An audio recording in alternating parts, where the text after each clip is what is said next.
Hey, hey, good evening, ladies and gentlemen. Hi, StvN here. Just want to wish you a wonderful evening.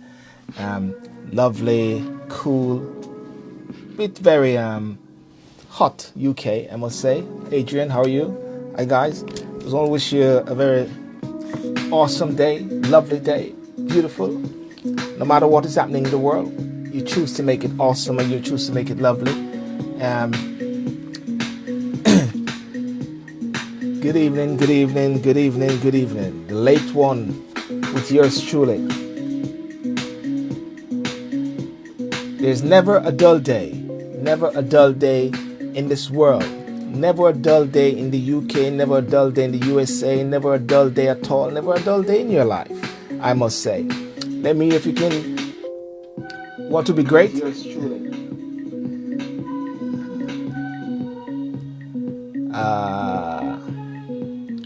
Never a dull day. Never a dull day. It's even good hearing yourself, you know what I'm saying? Good hearing yourself, you know? Sometimes I hear my feedback and I said, oh, that's horrible.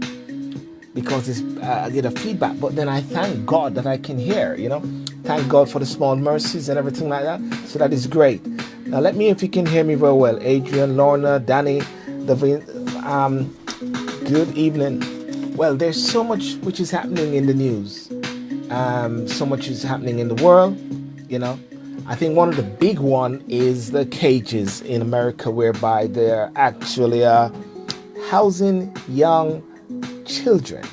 Can't be young children, children, which is unacceptable, you know. But we'll delve into that a bit later.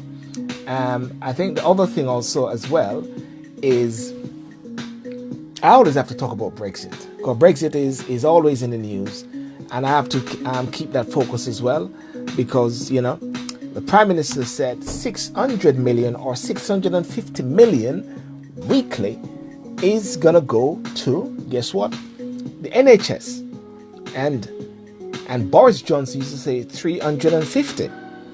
And then I got an email as well, which is saying, happy birthday NHS, an extra 394 million pounds every week, making sure it thrives for generations to come.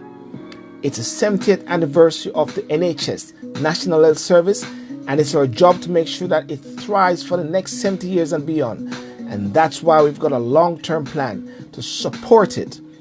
We'll be giving the NHS an extra 20.5 billion a year by 2023 to 2024. Cutting waste, helping to improve survival rates for cancer patients, and delivering better mental health services, right? And that is what the Prime Minister is saying. We'll fund our plan two ways. The money we now send to the EU will go to the NHS. I believe that's what Boris was saying. And as a country taxpayers, we'll have to contribute a bit more for the NHS in a fair and balanced way. You know, when I heard about that, about contributing to the NHS by extra tax, I started to think to myself and say, hang on a second, that tax, will it be the same as having BUPA, as having a personal health insurance? Think about that for a second. I'm not trying to put a spokes in the Prime Minister's world, but they said the NHS is a part of Britain's heritage. That's why we're investing an extra 394 million a week to make sure it thrives for a generation to come. Do you back what we're doing? That's what the Prime Minister is saying. Do you back the plan for an effective NHS? Ladies and gentlemen, so much is happening out there. What do you believe? Who do you want to believe? Think about that for a second. If you can hear this, and if you are here, just what I say is actually to do this. Share this video. I'd love for you to do that right away. Share this video like right now, because I'm going to be tapping into a subject here which is so controversial. I mean, it is so controversial, so much to the point whereby one has to tread very cautiously in this particular area when it comes on to childcare and these particular issues which is out there. Another thing also which I'm going to speak about later is the Solution Orient Summit. That's on the 30th not this Sunday, but the following Sunday, whereby we tackle knife crime and gun crime and look for solution. That's the event which I'm organizing. I'll come back to that at the end.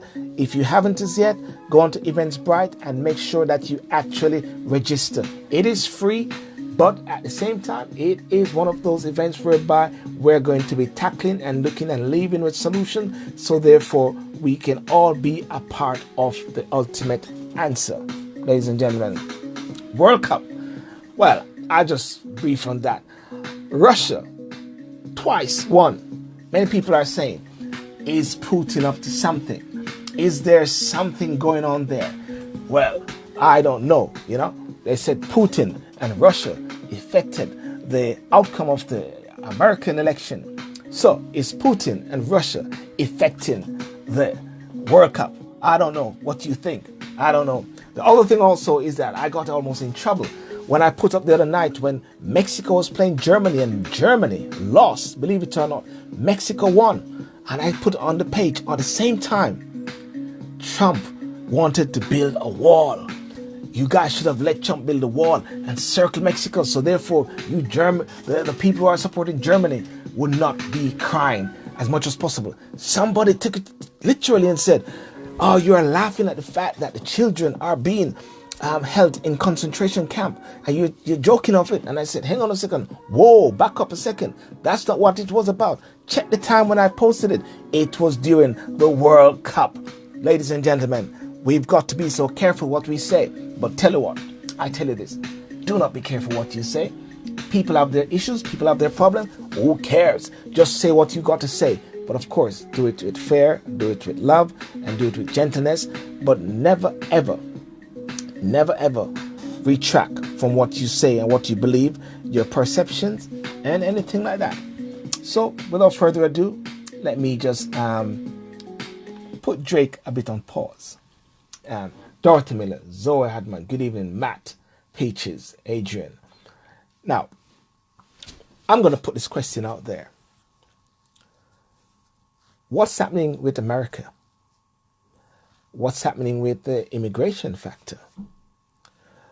Are America, USA, Trump, caging young people?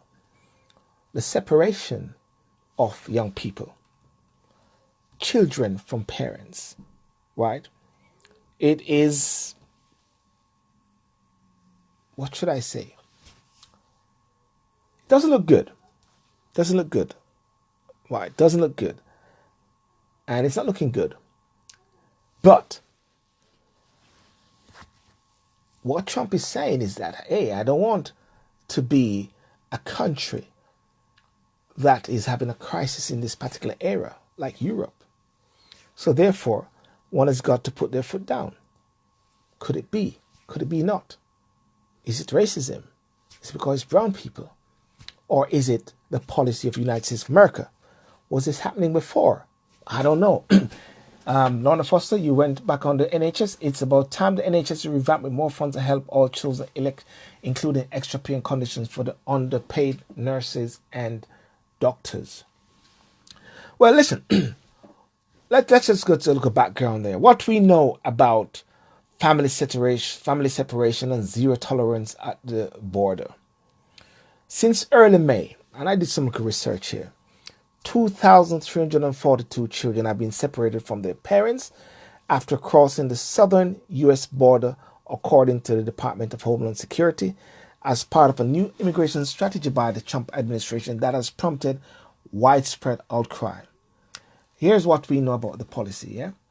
And what you know, what about the policy?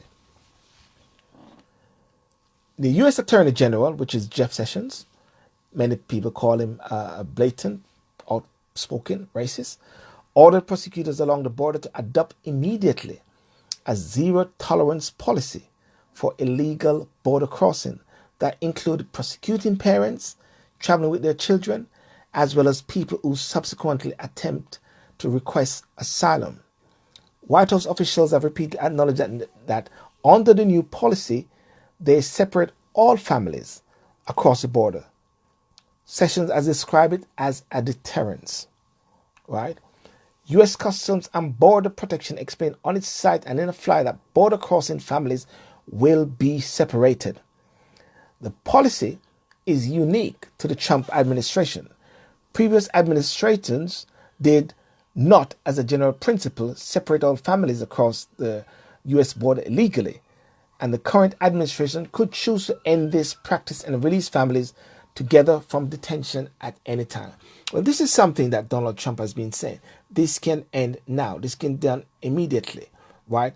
And he seemed to be blaming or putting the blame upon the Democrats as for this issue, which has not been happening for a while and which has not happened, right? And that's what he's saying. And and what they're saying is that what happens when the families are separated? This is like a local fact finder. Lorna said, it's a sad time for those children who have been separated from their parents and placed in a cage. It's inhuman and it's also racist. The process begins at a Border Patrol detention facility. But many details about what happened next, how children are taken from their parents and by whom, are unclear. According to the Texas Civil Rights Project, which has been able to speak with detained adults, multiple parents report that they were separated from their children and not given information about where their children would go.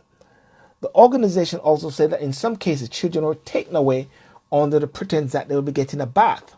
Sounds familiar. The pretense that they will be getting a bath.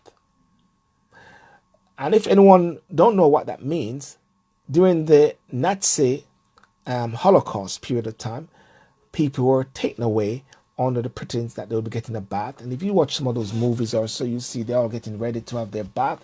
And as a result of that, they were gassed. So there are lots of unfortunate similarities where some of the actually said it is looking like a Nazi camp. I've seen some of the pictures. I've heard some of the crying and that tape. Many people are questioning the authenticity of the tape or so, but whether or not it is authentic or not, I think the key thing is that whether or where you have children, you're going to have a situation where there will be that crying, where will be that gnashing, that anguish, that trauma with the separation. I, in my personal profession as a solicitor advocate, I've been in court and I've been in situations whereby children are removed. Normally do not see it, but normally see it from the legal perspective. And it is not a pretty sight, especially when a child welfare is of paramount concern. And the welfare of the child is paramount. And because the parents are not able to actually protect that child or to give that child the right care, the PR and the parental responsibility is sometimes taken away from them as a result of the lack of the ability to care for that child, because that child would have been at risk of significant harm. So therefore, there have to be that separation. And as a result of the separation, there's going to be that anguish and that trauma, and sometimes there's that psychological effect and that impact upon the child. Without a doubt, one can never get rid of that. But the United States of America is having this issue regarding immigration. And they're wanting to clamp down on this. But is this the right way, right? And if we look at what the Obama administration used to do, the Obama administration, under their watch, I'll try to find it right here. What was the policy under President Obama?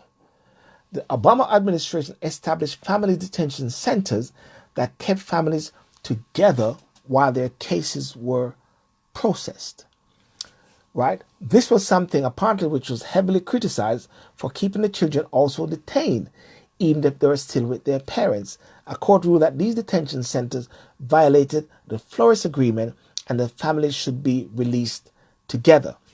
The Obama White House has also had a policy of releasing families through a program called Alternative to Detention that still allow them to be closely supervised, for instance, by giving mothers ankle monitors before releasing them, right? But this is where the chunk has got it all wrong. The Trump has got it all wrong. What do they want to do with the innocent children? Turn them into fighting weapons and tyrants serving military, revolutionary, or else, right? And if we go further back up and we look at what happened with the children, it is something else whereby it is said, this is what it is said here, and I'm going to try to find this particular bit. Where do the children go once they have been separated? they said the answers varies over time. Children begin at the border patrol facilities, transfer to long-term shelters, are supposed to eventually be placed with families or sponsors. Right. If you've seen photos of children that look like chain like cage, children are usually held there initially, but it is illegal to keep them for more than 3 days. According to what I hear from the Trump admin, they talk about 20 days. These holding cells are meant for a long-term detainment. The Associated Press visited one site on Monday and described a large, dark facility with separate wings for children, adults, and families. Inside an old warehouse in southern Texas, hundreds of children wait in a series of cages created by metal fencing. One cage had 20 children inside. Scattered about are bottles of water, bags of chips, and large foil sheets intended to serve as blankets. Such facilities have been criticized for poor conditions, reports of abuse, inhuman treatment, including a number of allegations that CBP strongly refused. Yeah. Now, what Carville said, not much difference with how children are held from the picture of black children held in Senegal, house slave built by the Dutch in 1776, and was built with child migrants and concentration camp. The key thing here seems to be where should the children go? Should the children be separated? Should the parents, when they come on the border, get a free ride straight into the United States of America? And what happened? And normally in the UK, when children are removed from parents, they are normally placed with family members, if they can find them, with foster care, provide a home, and also, in certain instances, in long-term, adopted, which is a bit more draconian. But I just use that as a basic platform right there. But what many are saying at the same time is that some of these children, there are possibilities that they are being abducted. Some of them are considered to be maybe smugglers, child smugglers. People are smuggling them as well, and as a result of that, they've got to somewhat verify some of the children. Now, in the UK, if you recall, there have been cases whereby some children who are deemed to be children are actually adults, because there's no way one can actually test them because they'll come without any papers or date of birth and all those sort of things. And they have to do adult social services.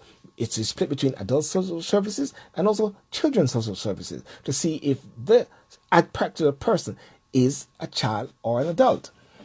And therefore, sometimes you've got to be careful that you don't put an adult child is believed to be with also persons who are children. And Cabell Burroughs that children should remain their parent if there is no noticeable signs of abuse. Now, that is the right and proper thing to do, and I totally agree children should remain. But in the Obama period, as mentioned earlier, in the Obama period, they were placed together, right?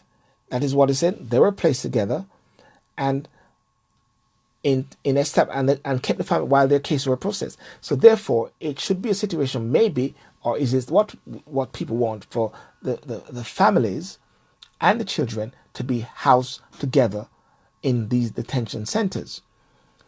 But it was heavily criticized for keeping the children detained, even if they were still with their parents. And the court ruled that the detention center violated the Flores Agreement and that families should be released together. The question is, and this is what is for the American people, is released where? Right? There's a silent majority, which is actually not saying much. And there's a very loud minority, which is also saying a lot. And therefore, when Trump came in, and that policy was a zero tolerance in dealing with this whole immigration. Now, there are many persons who are writing things, and sometimes one don't actually know which one to believe. And let me see if I can actually pull up something here. What it says, Obama separated families to over 90,000 children.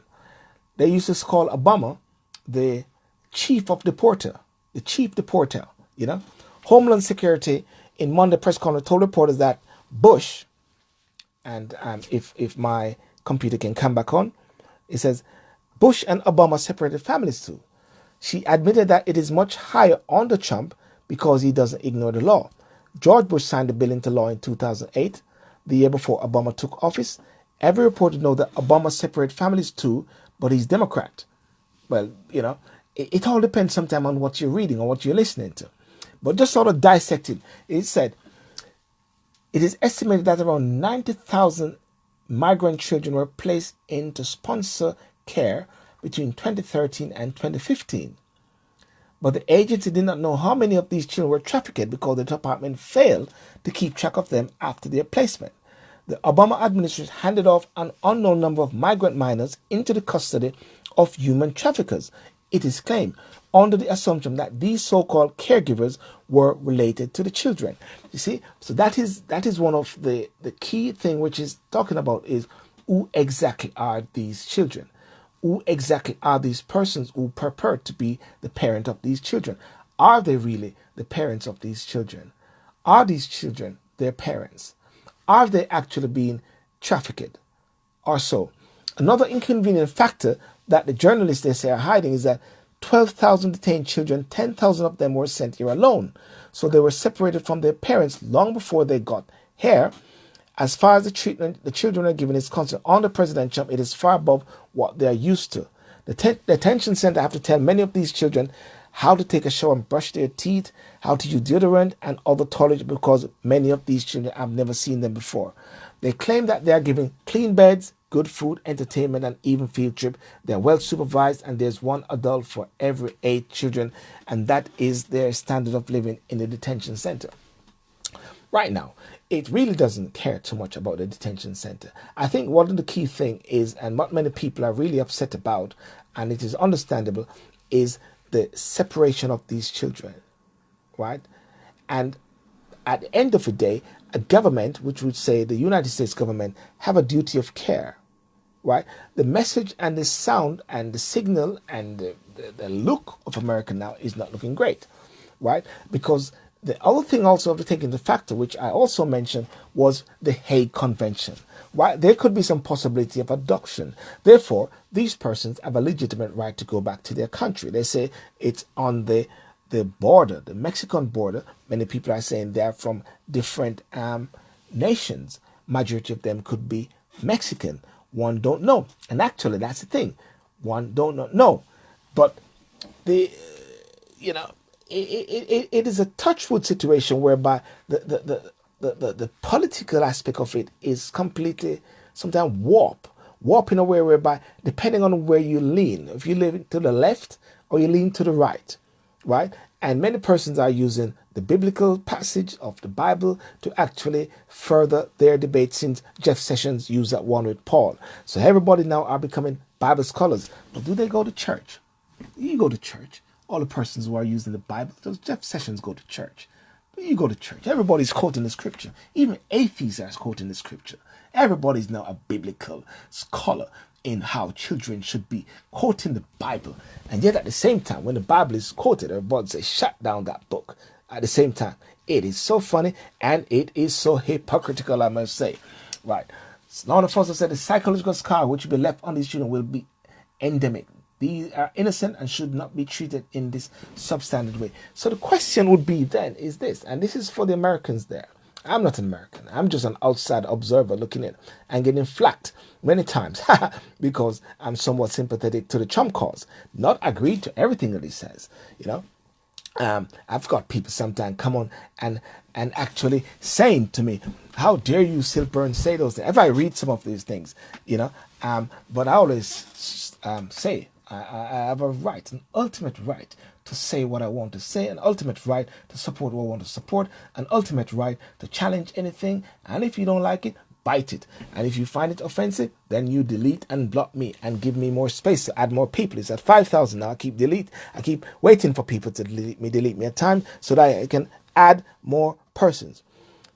According to data provided, is each accompanied minor costs American taxpayers, they say, roughly $34,660 annually. Nearly 3 times higher than the standard of living than the average American middle class, it is claimed. In the American middle class family of 4, each child costs their parents about $12,980 a year. This is far below what unaccompanied minor border crossers cost U.S. taxpayer when they enter the unaccompanied alien children program, right? So you see, America's got a problem. America's got a problem with immigration, right? And that is something to be sorted out. Now the question would be, of those 2,000 children, I think what would be one of the best ways is for Americans to open their doors and open their home and take in their children. But could it be, as what Jeff Sessions said, this is somewhat of a deterrent to wanting to send a signal to the human traffickers, send a signal to those who think they're going for a better life to say, if you do so, you're going to come against this policy. And maybe it is sending a very strong message. But as some will say, and many will say, these persons are leaving a depraved home. They're leaving from war-torn areas. They're leaving economic poverty and wanting to make a better life in the United States of America. It is also whereby people are coming on boats and everything, trying to get to Europe, leaving Africa so much as possible to want to make a better life in Europe. And that's why Merkel said, let them in because I do care. But it's creating that backlog and that problem now whereby the European Union and different countries are trying to decide where to put different immigrants, or migrants. But, if one is going to use scripture, if one to say love your neighbor as yourself, right? And persons who have legitimate asylum claim should be allowed to actually file their application as much as possible, and there are ways that they can do it. So I'm not going to come on a side and say that Trump is right or Trump is wrong. I'm going to come down on a side and say it is not fair for children to be housed in cages, right? It is not fair and it is not right. Children should be housed properly. That is one of the most important things. But then you got the big issue of how do we deal with this? Who are these children? Who are their parents actually? Are they human traffickers? Right? Should they be sent back to their country of origin? As one writer said, or once said, the best way to deal with it is to build a big wall. And that is not a big wall that stops the whole process completely. And that is some of the arguments that some people put. But listen, I'm just actually a voice here, just throwing this one out, and just to say, and just to say very clearly, that it is children, your children, my children, every children should have the right and the ability to have a fair and balanced life and have the same standard of living. But unfortunately, that's not the reality. That's not the reality. And that is something that needs to be looked at the same time, right? Can families request asylum, allowing them to stay together? And this is one of the things. They say yes in practice, but maybe not. Families that request asylum at ports of entry are meant to be kept together while their claims are processed. Listen to this. Families that request asylum at ports of entry are meant to be kept together while their claims are processed. But there's evidence that families who seek asylum at ports of entry are being separated. One high-profile one was a Congolese woman who sought asylum and still was separated from her 7-year-old daughter in February. It is claimed by the Burnett report. And that is not an isolated case, according to Migrants. Lutheran Immigration and Refugee Service has documented 53 incidents of family separation in the last 9 months, mostly Central Americans. Other immigrant supporters groups say there are many more cases, right? And in a White House press briefing, Nielsen said, DHS is not separating family legitimately seeking asylum at ports of entry. But she said DHS will only separate a family if they cannot determine there's a familial relationship. If a child is at risk with a parent or legal guardian, or if the parent or legal guardian is referred for prosecution, then there's going to be that separation. Now, what would you say is the way forward? Because, of course, without a doubt, America is in this predicament right now, whereby, and I think there was this whole thing whereby everybody was going to storm the borders, and apparently, and then Trump said they're going to raise a standard, if anything, and sort of block that process there. And that's what seemed to be happening now. So therefore, there's a massive standoff. The Americans, right, with President Trump, who was saying America for Americans, and actually, he's standing up. He's actually standing up for, even at the G7 recently, he put his foot down and said America is for Americans, putting America first in a global world, wanting the fair deal. And there's a silent majority of Americans which are not speaking. A silent majority, which is what you must listen to. The silent majority, not the loud minority. The loud minority is making a lot of noise, but there's a silent majority who is loudly, very loudly silent, right? Now, what I said is that they want to take care of you in the right way. Right way, we do not have the resources at the public time, and they're saying that people should come back, right? Now, what is the law? This is what it is. What is the law regarding the treatment of migrant children, right? They said a 2-decade-old court settlement, the Flores settlement it is called, and a law called the Traffic Victims Protection Reauthorization Act both specify how the government must treat migrant children. They require that migrant children be placed in the least restrictive environment or sent to live with family members. They also limit how long families with children can be detained. Courts have interpreted that limit as 20 days. That is what Trump has been talking about, this 20-day factor. Some were saying the 3 days, but the 20-day. Previous administrators have released families to meet these requirements. Trump has said that the law requires him to separate families, which is not true. His advisors have presented a more complicated argument for how the law requires family separation, right? The law prohibits us, the US, from detaining families while they go through prosecution, said on Monday, a reference to the 20-day limit on how children can be detained. Therefore, she said, we cannot detain families together. She argued that leaves the administration with the options of not enforcing the law, which it rejects, or separating families. But immigration advocates and legal experts say that there are other options, including those that previous administrations have chosen. So it is two options on this. Revert to the Obama period, whereby families were housed together, or using the zero tolerance by Trump to say, listen, if you come in, you're a criminal, right? It's illegal. And as a result of that, we're going to take away your children because you're not able to care for them. So as a result of that, your parental responsibility has been prohibited, restricted, because in the UK law, a local authority can exercise PR, or what they call Section 20, if a parent is prohibited or restricted from exercising their PR. So therefore, the corporate parent kicks in to be the government. The corporate parent kicks in to be the local authority in that. And therefore, they have a duty of care to take care of these children. And that is why they're hitting back to say they are being housed. They are being taken care of. They have food, they got water, they got toys, they got video games, and they got books and everything like that, and they are with other children. So they are actually saying that. But what is seeming to be one of the key factors here is the housing of children in what deemed as cages. Housing of children in what seemed to be a very deprived and depraved atmosphere, which somewhat is deemed unacceptable. And that is what the kickback and the eyes of the world is looking at America at this moment in time. But it seems like you guys in the States have a president with a zero tunnel vision and say he wants to get these things done, want to make sure that the America is not a haven for migrants. Now that sounds very strange, isn't it? A haven for migrants, when actually the USA is a haven of migrants. The only real Americans is the American Arawak Indian.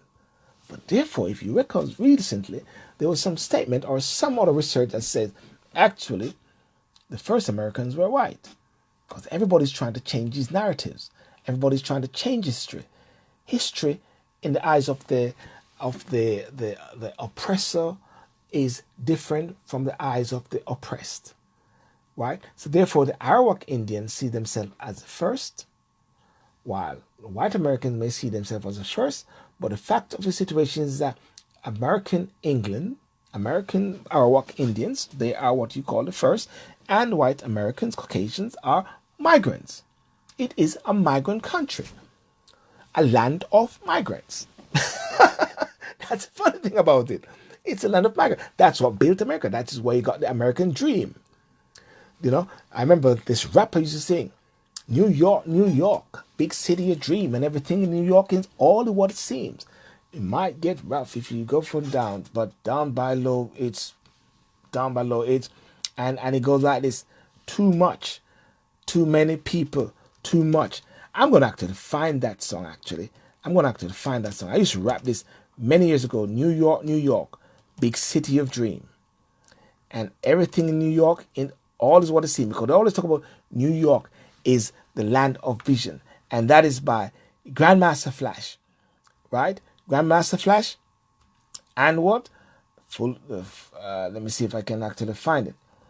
New York, New York, big city of dream, and everything in New York is not all what it seems. And if I can find it, here we go. And I just hope Facebook do not say anything, because I'm going to put up there saying it's not my music. Here we go though.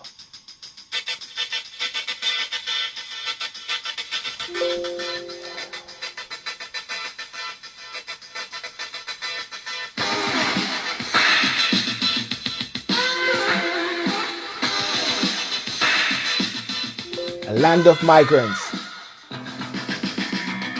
New York, big city of dream, and everything in New York is all you want to see. You might get cold if you go out of town, but down by low, too much, too many people, too much. Ha ha ha, too much, too many people, too much. Yeah, that's too much. A castle in the sky, 1 mile high, built to shelter the rich and greedy. Rows of eyes, skies as windows, looking down on the poor and the needy. Miles of people marching up the avenue, doing what they gotta do just to get by. I'm living in a land of plenty and many, but I'm damn sure poor and I don't know why. New York, too many people, too much. Ha ha ha. You see it right there. Too much, too many people, too much. New York, New York, big city of dream. That's Grandmaster Flash and the Furious Five. Talks about what America is. So therefore, if that's the case, then maybe the simple answer is this. America then should be a nation that embraces migrants. Create a policy then. I think I just got the answer. Create policies that celebrate the migrant culture. Celebrate as much as possible to get migrants there, to keep it going, to live up to that expectation of what it is about. That could be the answer, right? And therefore, don't actually, because in the past, they were invited, get Irish, get everybody come to America, the big city, New York, Texas, California. Let's just have a ball. So therefore, and this is what I say to Americans out there, strategize as much as possible. If you want Trump out, you got to get to the drawing board. Get down there. Start to strategize. Start to use that Obama factor. Be that community leader, man. And start to do what you got to do. Because just talking about it, just actually cursing and whatever like that, won't change one iota, because Trump is actually saying, and this is what he has said. He has said this very clearly, that he's aiming for 2020, and what he say? Keep America great. Yeah? Keep America great. His first one now is make America great. Keep America great. What does that mean? Okay? So therefore, if one is actually wanting to change that narrative, one has got to get on the ground and start to work as much as possible. America is a migrant country. And as a result of that, America should be celebrating migrants. And that's the answer, really. That's what it should be. But do it in a way which is fair, reasonable, ensuring that the children are not being used for human trafficking, ensuring that the children are with the legitimate and the right parents, do that process, do that check-in. You got DNA and all those sort of things that can be done. Ensure that they're healthy and everything like that. Make sure that they're fed and try to keep them properly. Because when one look at that picture, one think of Guantanamo Bay, and who was in Guantanamo Bay? You had these terrorists or these combatants, illegal combatants or whatever they call it. So therefore, I think what America should be looking at now is how to be very fair. And actually, at the end of the day, America is not a Trump country. America is a country for Americans. President Obama said it very clearly. There's not a blue America, there's not a red America, there is a United States of America. And therefore, it is highly time now for America to reflect such. Yes, and even with Trump, as much as possible. Michael, the latest report that the U.S. is withdrawn from Human Rights Council, calling the protector. I'm just lost. There it goes. Yeah, but Michael Denton, actually, even the UK is actually saying they're planning to withdraw from human rights and call it a Bill of Rights, because they're saying the human rights is actually a protector of terrorists. Because if you remember that guy in the UK with the Abuka Akazia, whatever like that his name, he was being protected so much. His families were being paid and everything like that, until they got him out. And I think he went back to either Iraq or Iran or whatever like that. They deported him. But what was keeping him a lot of time was human rights. But I know, and those who are in the legal profession know the value of Human Rights Act, right to family life, right to a fair trial, and all these sort of things, which is so crucial at this time. And that is what is so crucial, the right to family life. As much as, unless there's reasons and due process that shows that family life is not breached after all of these things. But America, if it has its way, and if you, the Americans, do not actually stand and put your foot down, you see, because what is being protected maybe is a facade. Because America is a country of migrants. And that's it. America is a country of migrants. And that's the thing. So therefore, it should be celebrated. And that's my personal view, ladies and gentlemen. And yes, I'm sympathetic to the Trump factor at times. But that doesn't mean to say I agree with everything as much as possible. And yes, many people sometimes gnash their teeth and go angry from the time. Yes, I'm a sympathizer of Trump, but I disagree with this particular policy for the record as much as possible. And I believe that America is a migrant country. And as a result of that, they should home in onto the original roots of what it is and celebrate and accept migrant, because you can afford it. There's so many massive deserts, Nevada, whatever these places, California, Los Angeles, and all these places with these massive deserts which have been created into great living areas and so as possible. Look at these places in the Middle East. I think it's Dubai or whatever like that. They've created these massive living complexes there in the middle of the desert. And you'll be shocked to believe everybody's flocking to these places at Dubai, Abu Dhabi, or whatever like that. Desert as much as possible. And we're not talking about a mirage. So ladies and gentlemen, that is my view. And that is my position when it comes on to America at this time. I believe that something needs to be worked out. I believe that there needs to be something fair and something balanced. And how that is going to happen, ladies and gentlemen, what can I say? I don't know. But all I believe is that at this time, America should embrace their migrant community as much as possible, because that's what it is made up of. All right. Now, what that's my view, and I think it's very important that I actually share this, because many people think that I am this person who just hates, just was in support of it. Latest report in the U.S. that U.S. withdrawn from the human rights. Okay, that somebody just said that. Okay, I was going to say Williams. Okay, that's it there. Okay. So that's it. That's my view, and it'd be great to hear your views on it and hear your comments as much as possible in regards to this particular issue, and and to hear what you think is. I don't think many people know what the answer is. Many people keep saying, just let the children go with their parents, release them and all of that. But you know what? When you do that, you open a massive floodgate, and that is the other issue. So that's it. Now, if you recall, a few days ago, there have been a lot of up and down regarding the Jamaica diaspora. There was a big conference in Leeds recently, and as a result of that, and some Jamaica National is having some event on the 30th. Victoria Mutual is having some roadshow with the Jamaica Customs Agency and with the National Land Agency. And I did a couple of videos, and if you go onto my page, you'll see those couple of videos with some interesting information as well. Victoria Mutual has been very supportive of that. I must say, Victoria Mutual Building Society has been very supportive to my cause as much as possible regarding the SYLBOURNE show and some of the events and things which I'm undertaking. As a matter of fact, even the event on the 30th, the Solution Oriented Summit, Victoria Mutual is actually assisting in the whole process, and they are supporting it. And ladies and gentlemen, it is going to be, what should I say, a very strategic summit. I heard that there was a summit today whereby the mayor did not attend, where there was supposed to be 2,000 young people. And I believe that there's a time whereby you can have many summits that lead towards solutions. I believe if you've got different pockets of discussions going on right around the community in the UK in regard to this whole thing about knife crime, I believe it can play a fundamental role. And I believe very strongly that no one has the ultimate solution, but everyone is a part of the answer. And that is crucial.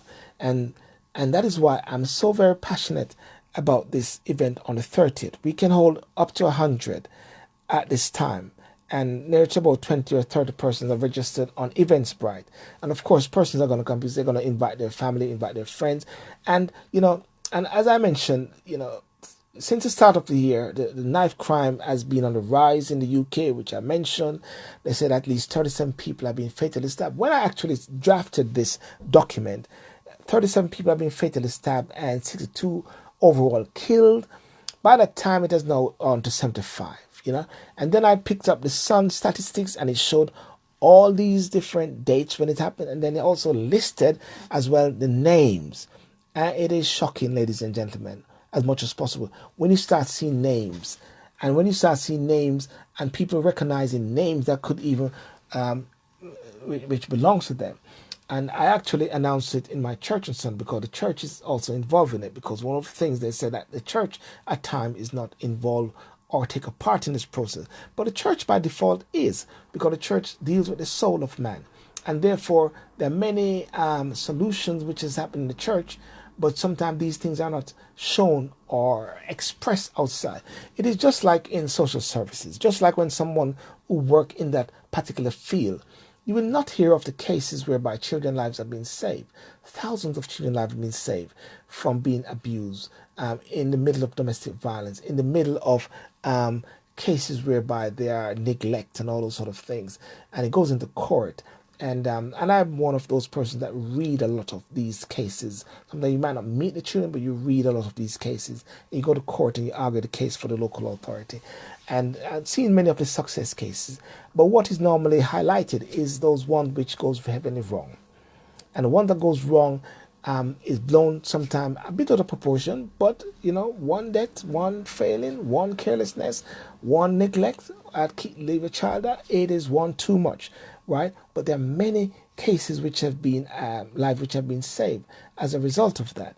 So it is so crucial, that one actually see that the church is doing something, social service is doing something, but then we also have a responsibility, and that's one of the reasons why I carefully coined the phrase and coined the name Solution Oriented Summit. Solution is that you're starting from a position of actually what you want to achieve. Solutions, right? And you talk about being oriented, whereby you are leaning towards that. You're not leaning towards, let's just have a talk. You're leaning towards wanting to find a solution. And then you talk about a summit, because that is where now you bring in different partners. G7 is like a summit, right? Trump and Kim Jong-un is like a summit. When the police wanted to have this meeting with lots of young people, it is called a summit. A summit is whereby strategic information, strategic solution is created, and therefore you look for persons who can play a part in it. As I mentioned, about 2 persons, 3 so far, I believe, which have been on my Facebook Live show, looking at lots of different organizations which have been doing things. And I believe very strategically that for a summit like this to take place on the 30th, it cannot just end with the end of the summit. It must continue. Some are saying every month, some are saying every 2 months. I'm leaning more to every 2 months, because at the end of the summer, there must be some strategic plan of action. And that strategic plan of action must feed into something, and feed into something whereby there's some sort of solution. And then the next one, it follows on as to what was achieved then. Because one has got to maintain the continuity of strategic action and strategic answers to the problem of today. And I believe men play a key role, ladies play a key role, but ultimately I believe that there's been a lackluster of men, and I believe that men need to step up to the plate to take their rightful position. And many people might say, why on the flyer it only has men? Well, it only has men because men are the ones who are the key persons for this one. But there will be women in the audience as much as possible. But isn't it great that there's not a shortage of men, in the sense of when they say, where are the men? That is what normally said. Where are the men? Boys are being killed. Fathers, where are the men? But lo and behold, you've got a summit here where the question many times is asked, where are the women? Well, the women are there, but unfortunately, one is not on the flyer. But this is just a start, ladies and gentlemen. So therefore, I look forward to your support. As I said, about Dwayne Brooks will be here, former local government member, and Stop and Search, Leroy Logan, Stephen Akinsanya, a barrister. And this is really crucial. As a barrister who represented many perpetrators of knife crime, he has got an angle for it. You know, Leroy Logan, former commander of police, who has an angle and understanding from a certain perspective. Paul Mackenzie, from a certain perspective. Stephen Gislane. And all I'm actually doing is creating that platform. And therefore, eventually, next forums, you'll have guys like Chris Preddy. You'll have guys like persons from Manhood Academy, King Street, the King's Peace Treaty, so like many different persons, ladies as well, to sort of step it up to the plate to create that platform. And it is appreciated, all the different platforms happening, but sometimes you just want to keep doing it, and it is welcomed, and looking forward to all those support. And Chris Preddy, OBE, how are you doing? Funnily, I just mentioned your name. I just saw you come on there. You're going to live long. You know what I mean? Further. Saw the video land agency. The information is useful. We'll be contacting the CEO when she returns to Jamaica. It's been 5 years since I've been pursuing a title after paying up for all the fees. Well, Lorna, actually, I think you're in Jamaica. When she comes back there, please contact her. But what she said as well is that people can contact her here because she's going to be here for the rest of the week. But I think, Lorna, that you're in Jamaica at this time. So that I just switched right there in regards to the land agency bit, you know. Children should remain with their parents if there's no noticeable. So I want to thank you so much for coming on today and actually being a part of this discussion. And I believe that somehow what I wanted to do was just to share some sort of insight and some sort of intelligence of what's been happening in regards to Trump. I do not have the answer, but I want to be a part of a solution. But I believe at the same time as well, this is something that I strongly believe. I believe that men, and this is what I'm saying, I believe that men, and hear me out as I say this, I believe that men should have the answers for, and I'm going to say this, and sometimes people might disagree with me, even if one is actually failing as a man, even if one is actually falling short, but I believe that men should have the answer and should have the leadership for their home, for their children, for their family, for their neighborhood, for their domain, and for their nation. But guess what? As the Bible scripture says that, son, do not forsake the instructions of your father and the laws or the teachings of your mother. Therefore, everyone plays a fundamental role in the whole process of leadership. You can have a captain for a ship, but that ship can go nowhere without all the other team players as much as possible, right? And one of the things which I posted today as well, I posted this simple post because I believe this is a time where men should be challenged and men should be encouraged as much as possible. And what it is that, this is where's the post? I'm looking for this post here. I post so many things sometimes as I'm led, and if I can find it, I would be grateful. Where is it? England, football, stop it. Here we go. Even the atheists. It's funny, they say that. It says, men should stand up and be man. Because that's all that you have. With the oppression and the struggles and everything, that's all you have. Standing up and being a man. Being accountable. Being transparent. Men of integrity. Right? That is so crucial, ladies and gentlemen. It is so crucial and it is so profound. And I'll never be apologetic for that. Right? And one cannot compete with a woman. You can't compete with your wife. You can't compete with your girlfriend. You can't compete with women. Because everyone has a key and fundamental role strategically.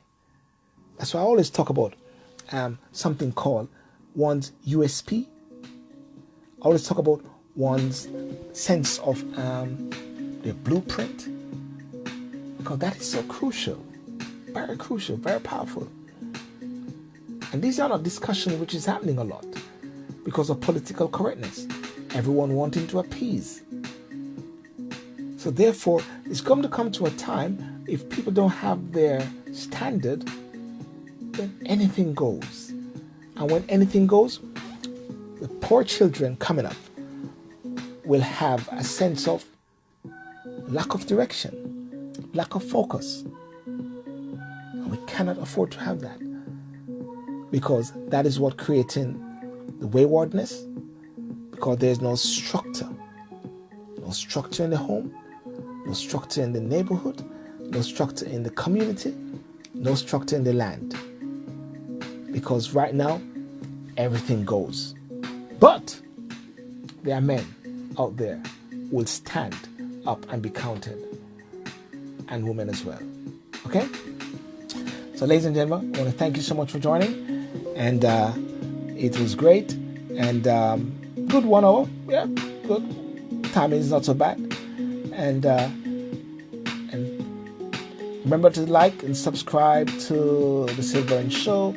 Subscribe and like as well my Twitter. You know, I'm actually going to be linking on with a couple of guys from the United States of America.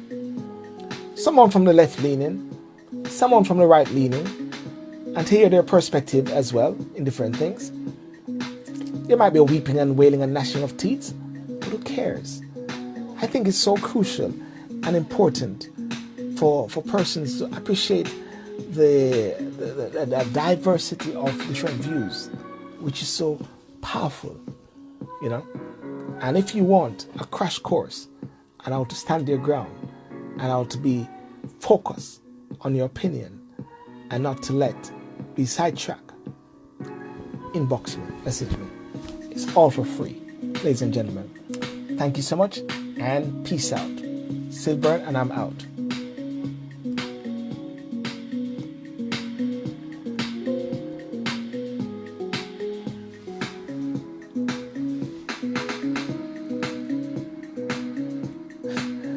Oh, Russia won.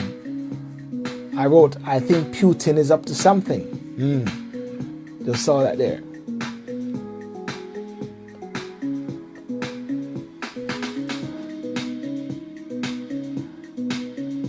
Okay.